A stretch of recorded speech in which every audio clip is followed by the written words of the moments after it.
आज विश्व भर में 22 जून मनाया जा रहा है वर्षा वन दिवस।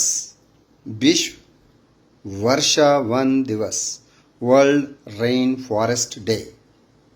ऐसा नहीं है कि भारत में रेन फॉरेस्ट नहीं है। रेन फॉरेस्ट उन जंगलों को कहते हैं जहाँ साल भर में 200-300 सेंटीमीटर से ज़्यादा एनुअल रेनफॉल होता है। जैसे भारत में भी केरल, कर्नाटक, वेस्टर्न घाट्स के कुछ इलाके, असम, मेघालय जहाँ चेरापूंजी है, मौसिनराम है, दुनिया में सबसे ज़्यादा बारिश होती है, त्रिपुरा, अरुणाचल प्रदेश, अंडमान निकोबार आइलैंड्स, यहाँ पे हैं वर्षावन, रेन फॉरेस्ट।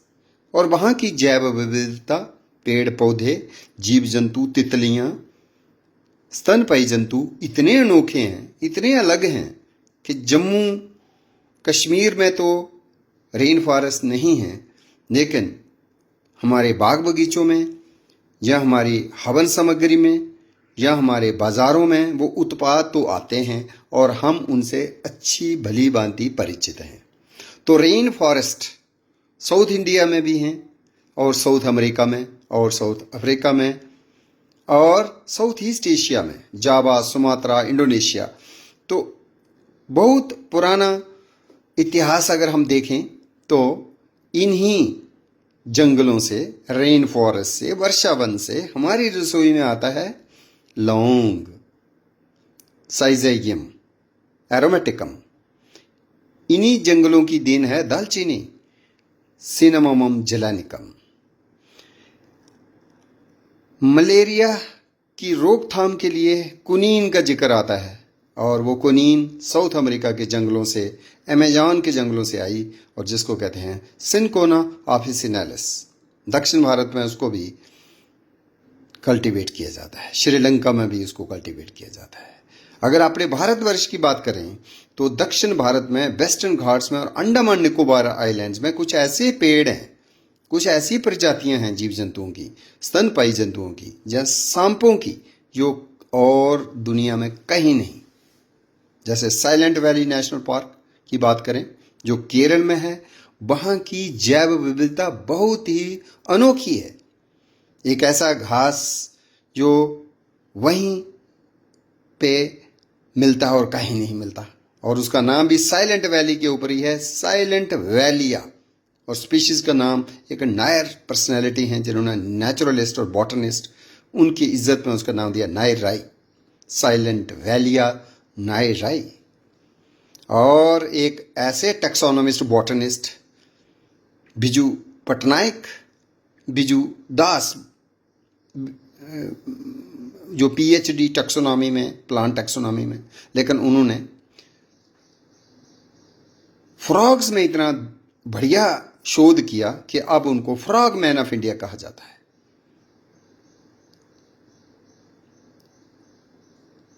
सत्यभामा दास बिजू उनका पूरा नाम, सत्यभामा दास बिजू, केरल के। और उन्होंने एक ऐसा अनोखा मेंढक केरला फॉरेस्ट रिसर्च इंस्टीट्यूट के कैंपस से खोज निकाला, जो रात में, मानसून में, बरसात में, अंधेरी रातों में एक रात भर के लिए ही बाहर निकलता है जमीन के बाहर, नहीं तो जमीन में भूमिगत रहता है। और उसको देखना कितना दुर्लभ है, वो कब निकलेगा और वो रात कितनी अंधेरी होगी, तूफानी होगी, बारिश होगी, और ऐसे में उसके दर्शन हो जाने। 2003 में और उन्होंने ऐसा फ्रॉग देखा और उसको हमारी नॉलेज में लाया, जिसका कलर पर्पल है, इसलिए उसको कहते हैं पर्पल फ्रॉग। और नाक उसका लंबा है, ऐसा लंबा नाक थूथन जैसे सुअर की होती है, वराहा की होती है, इसलिए उसको पिग नोज्ड फ्रॉग भी कहते हैं, पर्पल फ्रॉग भी कहते हैं। और संस्कृत में नोज का नाम है नासिका और ग्रीक भाषा में फ्रॉग को कहते हैं बैट्रैकस। तो उन्होंने इसका नामकरण जब साइंस में करना था, इसका नाम दिया नासिका बैट्रैकस। और कहाँ से मिला? साहिद्री पहाड़ियों से। तो स्पीशीज का नाम साहिदेरेंसिस नासिका बैट्रैकस साहिदरेंसिस बहुत ही दुर्लभ मेंढक मांडुक जो सिर्फ साउथ इंडिया में रेन फॉरेस्ट में होता है। और उसके साथ ही एक और प्रजाति भी खोजी गई है रेन फॉरेस्ट से ही, साउथ इंडिया से, जिसका नाम है नासिका बैट्रैकस भूपति। इतना ही नहीं, वहाँ ज्वालॉजी डिपार्टमेंट के ज्वालॉजिस्ट हैं वी वूमन, और उनके नाम से कुछ खास किस्म के एम्फीबियंस का नामकरण हुआ है, जैसे Uraeotyphlus oommeni, it's endemic caecilian from south India. Rain forest की बात जब होती है तो रेन फॉरेस्ट में हमारे पास काले मिर्च आते हैं, लेकिन अमेजॉन के जंगलों में काले मिर्च की और भी कई प्रजातियां हैं, जैसे पाइपर एडंकम, काफ़ी मेडिसिनल प्लांट है, यूनिक है। और बहुत से प्लांट्स ऐसे हैं जो एक्सटिंक्ट हो चुके हैं और सिर्फ कंजर्वेटरीज में कंजर्व किए जा रहे हैं, जैसे extinct in the wild species. और उसमें एक खास प्लांट मैक्सिको का शामिल होता है। और उसके साथ साथ महोगनी, एक ऐसी महोगनी की प्रजातियां हैं हमारे साउथ इंडिया में, जैसे हमारे पास महोगनी जो है उसको स्वीटीनिया जीनस में रखा जाता है, स्वीटीनिया मैक्रोफिला। अंडमान पडॉक एक ऐसा ट्री है जो वहाँ का राजकीय पेड़ है और बहुत दुर्लभ और बिल्कुल वहीं होता है अंडमान में, और कहीं नहीं होता दुनिया में। तो वहाँ रेन फॉरेस्ट हैं, वर्षावन हैं, साल भर में बड़ी बारिश होती है। और अंडमान रेड वुड भी उसका नाम है, और अंडमान पडॉक भी उसका नाम है, और ऐसे उसका नाम है टेरोकार्पस डेल्वर्जियाइडिस। लेकिन जब रेड सैंडल्स की बात करें तो ईस्टर्न घाट से मिलता है, वो भी एंडेमिक है और कहीं नहीं है दुनिया में, हमारा ही पेड़ है। उसका नाम है टेरोकार्पस सेंटेलाइनस। सेंटेलाइनस सैंडलवुड की तरफ इशारा है, मतलब चंदन की तरह। लेकिन कौन सा चंदन है? लाल चंदन, रक्त चंदन, जो चंदन हमारे मंदिरों में अगरबत्तियों में यूज़ होता है। कर्नाटका या के मैसूर में हमें उसके उत्पाद मिलते हैं, सोप्स, अगरबत्तीस। वो चंदन सफ़ेद चंदन होता है। और उसके कुछ पेड़ आप महामाया मंदिर के पास जम्मू में भी लगे हुए देख सकते हैं, जहाँ पक्का घाट जो प्रधान मुख्य वन संरक्षक का निवास स्थान है, वहाँ पे भी कुछ पौधे सफ़ेद चंदन के, सेंट्रल मेलबम और अखनूर के इलाके में और जानीपुर में भी हम उन पौधों को देख सकते हैं। जब रेन फॉरेस्ट के खास जानवरों की बात करें, स्तनपायी जंतुओं की बात करें, तो अफ्रीका की तरफ नज़र दौड़ाएं तो गोरिल्ला, चिंपांजी, ओरंगुटान, ये वहाँ के जंतु हैं जहाँ वर्षा वन में इनका रहना होता है।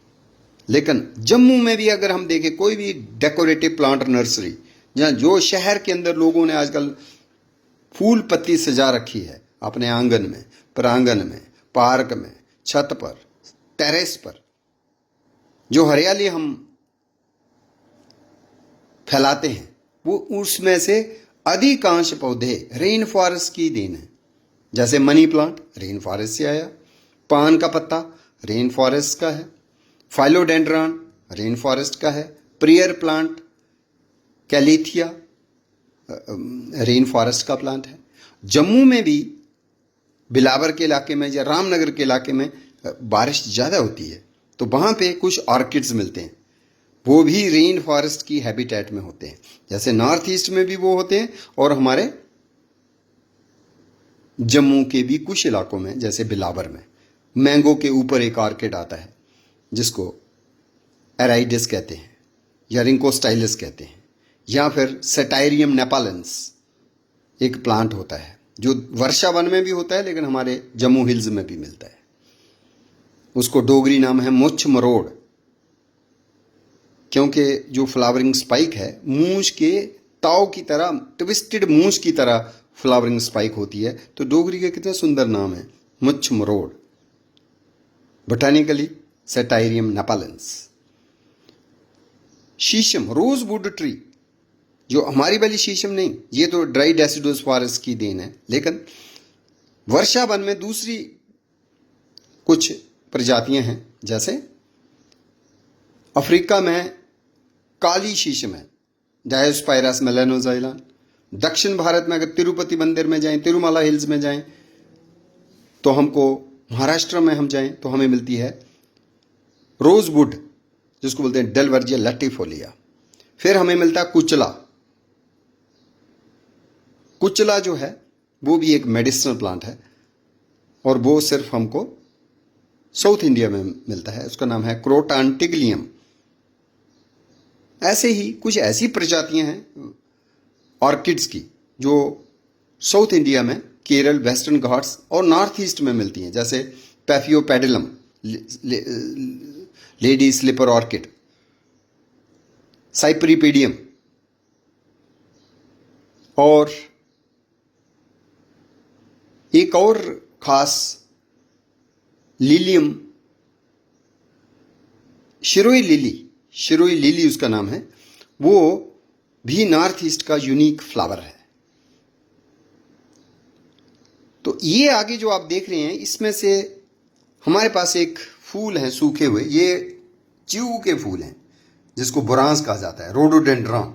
लेकिन ये हिमालय का है, लेकिन ये रेन फॉरेस्ट में भी होता है, जैसे नीलगिरी माउंटेन्स में रोडोडेंड्रॉन आर्बोरियम वैरायटी नीलगिरिकम, तो वो रेन फॉरेस्ट में होता है। तो इसमें भी काफ़ी डाइवर्सिटी है रोडोडेंड्रॉन में, और ये कोरोना वायरस को कंट्रोल करने में इसका महत्वपूर्ण योगदान है। इसकी हम चाय पी सकते हैं। ये सूखी हुई पंखुड़ियाँ हैं जिनका काफ़ी उत्तराखंड में इको टूरिज्म में इसको प्रमोट किया जा रहा है, इसका शरबत, इसकी चाय।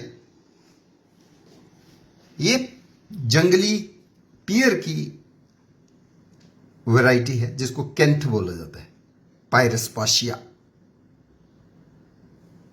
लेकिन ये भी पायरस है, लेकिन ये नाक है, ये कल्टीवेटेड है जिसको हम नाक कहते हैं, पायरस डोमेस्टिका। और ये वाला पायरस पाशिया, इसको बटंगी भी कहा जाता है। और ये जो है ना पियर, काइंड ऑफ पियर, नाक भी पियर जैसा ही है, इसको टंग बोला जाता है कश्मीरी भाषा में। और ये अगर टंग है जो हमारे हॉर्टिकल्चर ऑर्चर्ड्स में हम ग्रो करते हैं, और ये चूंकि वन में होता है तो ये भी टंग ही है, लेकिन कौन सा टंग है, बटंगी, वन टंगी, वन की, जंगल की। और ये देखिए आप, ये तिम्बरू है, कांटेदार, एरोमेटिक, नींबू परिवार का ही सदस्य है, जो हमारे जम्मू की पहाड़ियों में, रजौरी में, बिलावर, रियासी में मिलता है।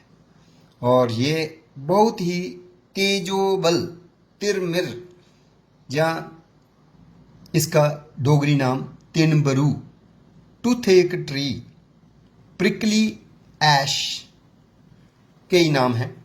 और जेंथोजाइलम, क्योंकि इसकी लकड़ी पीली होती है, जाइलम का मतलब वुड, जेंथो मीन्स पीला, जेंथोजाइलम। ऑर्मेटम, ऑर्मेटम मतलब इसमें स्पाइन्स रहते हैं, थॉर्न्स रहते हैं। ये टूथपेस्ट में भी यूज़ होता है, माउथ फ्रेशनर के तौर पे हम यूज़ कर सकते हैं। इसकी चटनी बहुत अच्छी पसंद की जाती है और उसके ऊपर फोकलोर भी बहुत रिच है, कुछ गाने भी लिखे गए हैं, कुट्टी चटनी तिम्बरूदी। ये देखिए, ये बर्बेरिस है, दारू हरिद्रा, जिसको इनके फलों को खाया जाता है बड़े चाव से। फलों को कहते हैं कैम्बलू, लेकिन कश्मीर में कहते हैं काउदच। लेकिन बर्बेरिस लाइसियम की ये फल हैं जो पक रहे हैं, कुछ कच्चे जो हैं वो हरे रंग के हैं, अभी जो पके हुए हैं वो गहरे बैंगनी हो चुके हैं।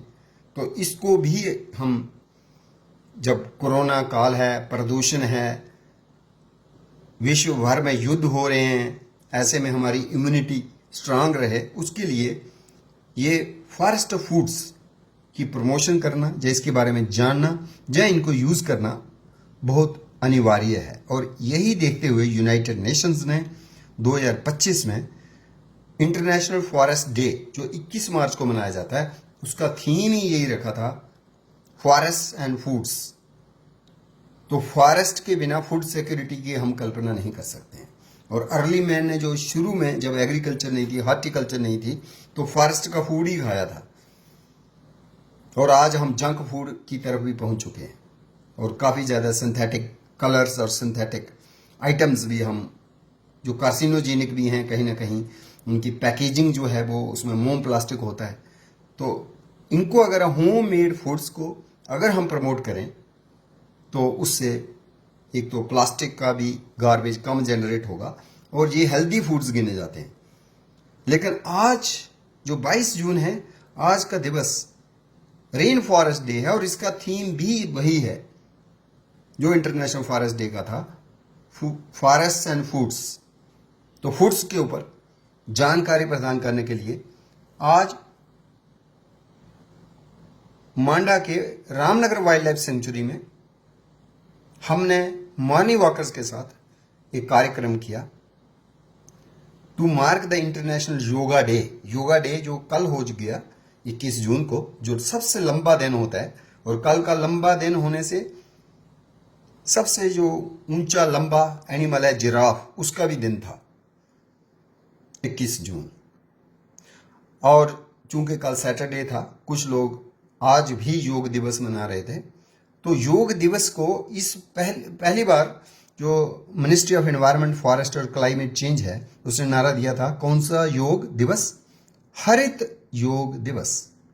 इसमें हम हरियाली को अपनाएं, हरियाली से जुड़ें, पौधारोपण करें और वन के कंदे मूल को जानें, पहचानें और उनको यूज करें, और खासकर युवा पीढ़ी को रूबरू करवाएं। तो हरित योग दिवस हमने मनाया आज विश्व वर्षा वन दिवस के दिन 22 जून को। और इसको अरण्य योग भी कहा जा रहा है। अरण्य योग क्योंकि पहले ऋषि मुनियों ने जो योगासन शुरू किए प्रकृति से प्रेरित होकर, और बिल्कुल जंगल के परिवेश में बैठ करके ही सोचा, और ये पोज जो हैं वो निकाले। और उनके नाम भी सुनेंगे तो जीव जंतुओं से और पेड़ों से प्रेरित नजर आते हैं। जैसे लोकस्ट पोज होता है, एक आसन होता है योगासन, उसको बोलते हैं शलभासन। ऊंट से प्रेरित जो आसन है उसको बोलते हैं ऊष्ट्रासन।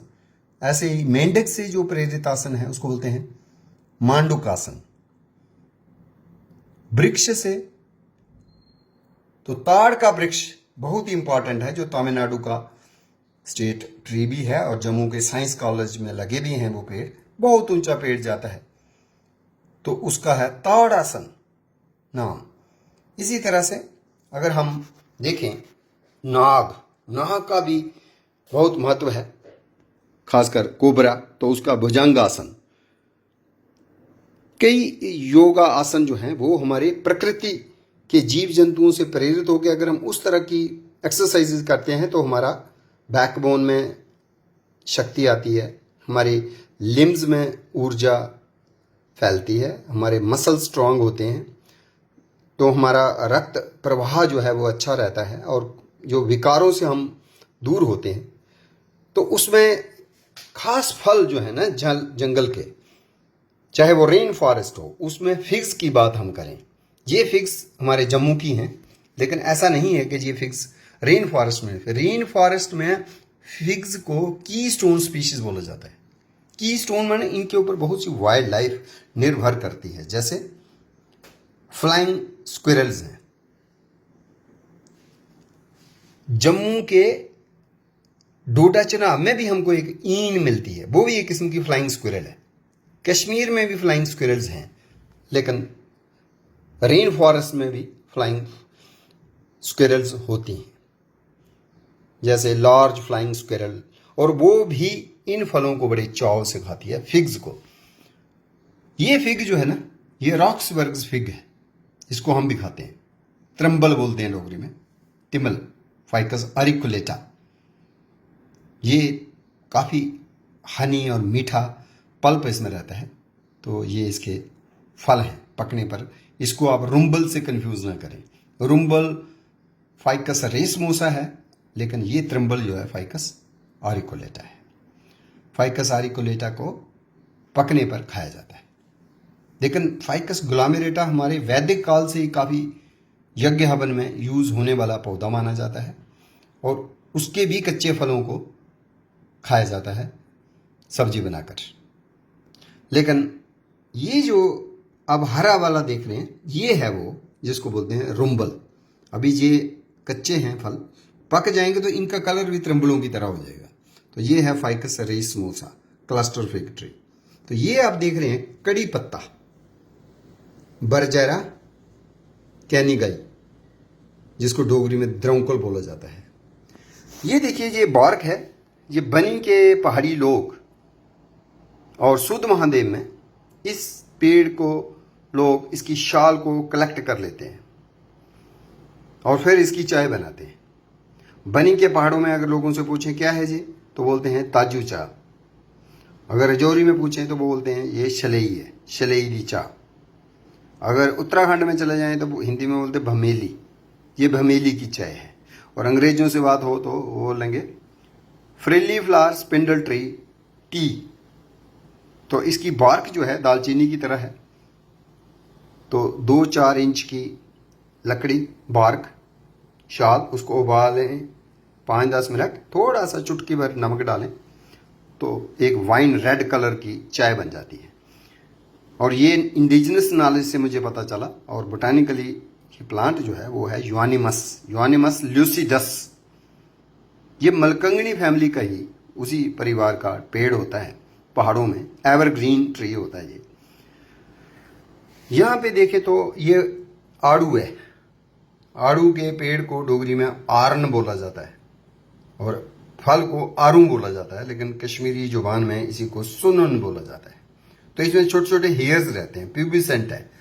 लेकिन ये तो जंगली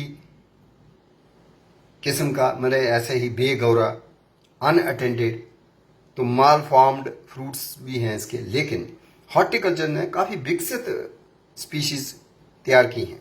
तो एक शेवलेस हेयरलेस पीच भी है जिसको बोलते हैं नेक्टराइन। उसको काफ़ी ज़्यादा स्क्वाश कश्मीर में प्रमोट किया जा रहा है।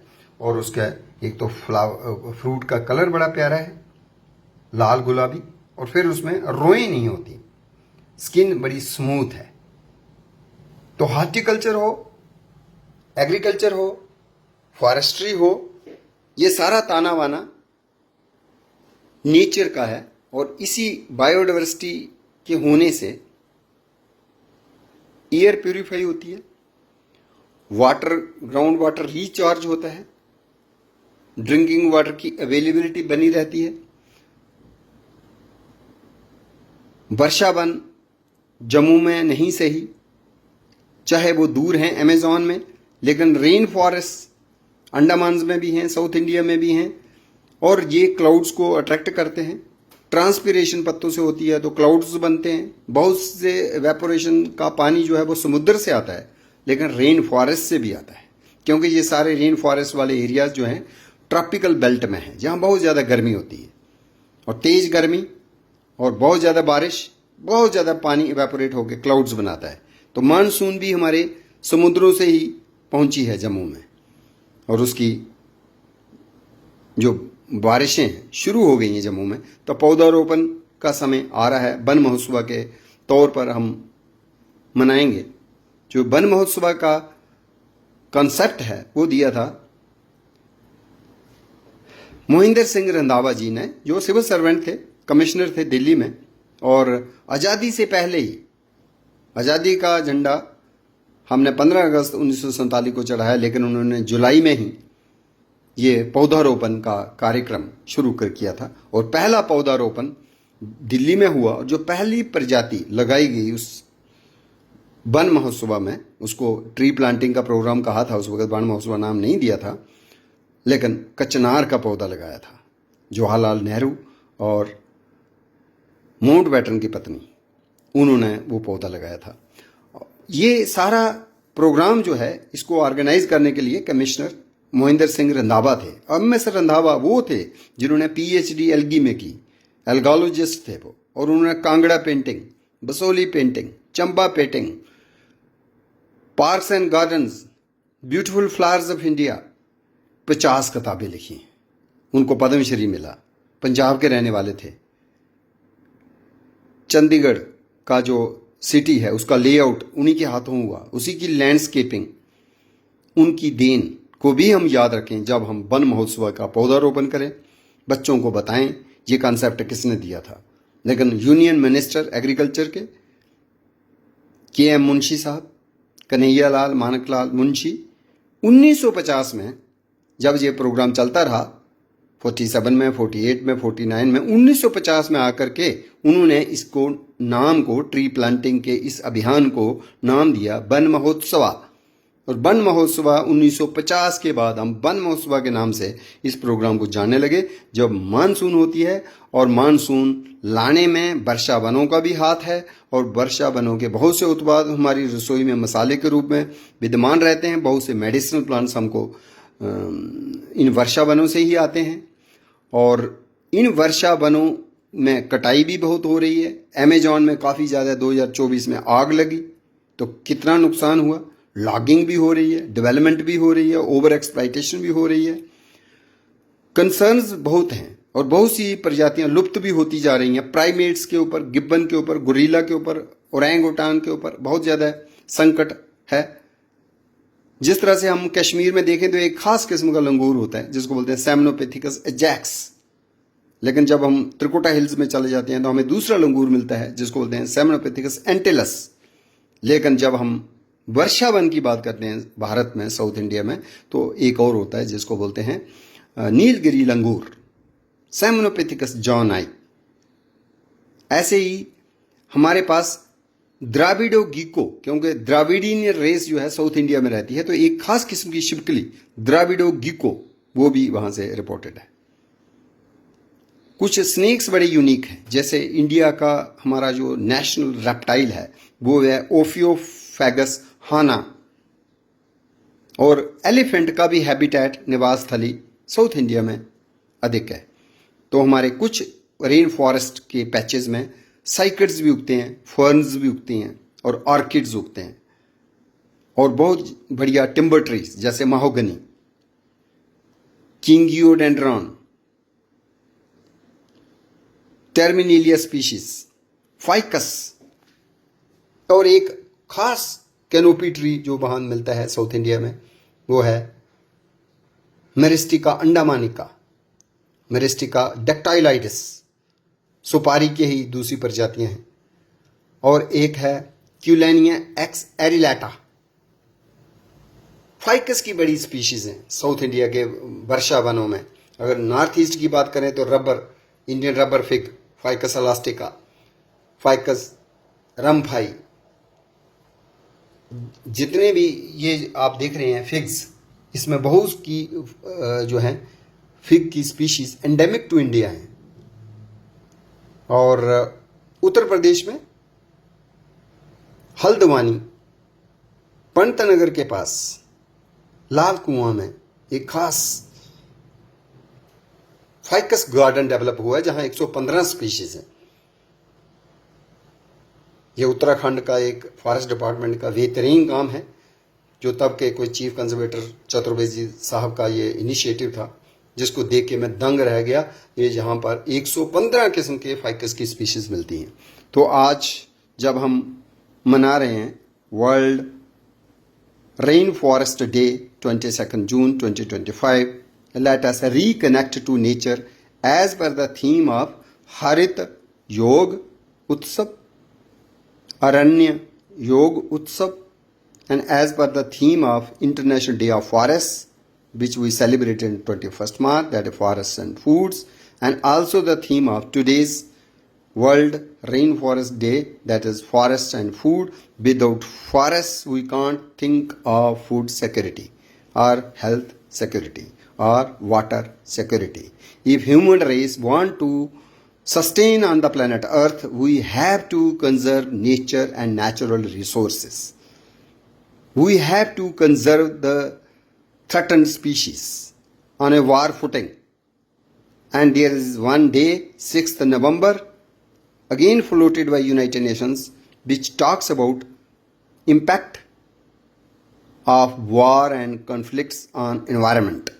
So we need to stop these wars and conflicts for the better quality of environment, water, air, food. If we will go on fighting and create lot of pollution in the atmosphere, then definitely quality of environment will be compromised. Plastic has already been added to oceans, soils, forests, and it has already entered in our bloodstream. So we need to popularize, promote eco-friendly products, eco-friendly packaging, and this occasion when we celebrate some United Nations Day, whether it is Environmental Day, Forest Day, or Water Day, or Lion Day, or Tiger Day, or World Soil Day, whatever day, it is just an opportunity to rethink and to change our lifestyle so we live in harmony with nature. And yoga teaches us this. But yoga without forests, yoga without quality environment, yoga without greenery cannot be that much beneficial. So while promoting yoga, day to day health, well-being of health, we need to conserve forests and reduce non-biodegradable waste. We have to switch over to eco-friendly leafy cups and plates the way our forefathers used to have marriage ceremonies spanning over 5 days, and they were using only mulungad pattal dunas. Bahuniya Vehlai. Even in South India, if we go, we see the people dining on banana leaves.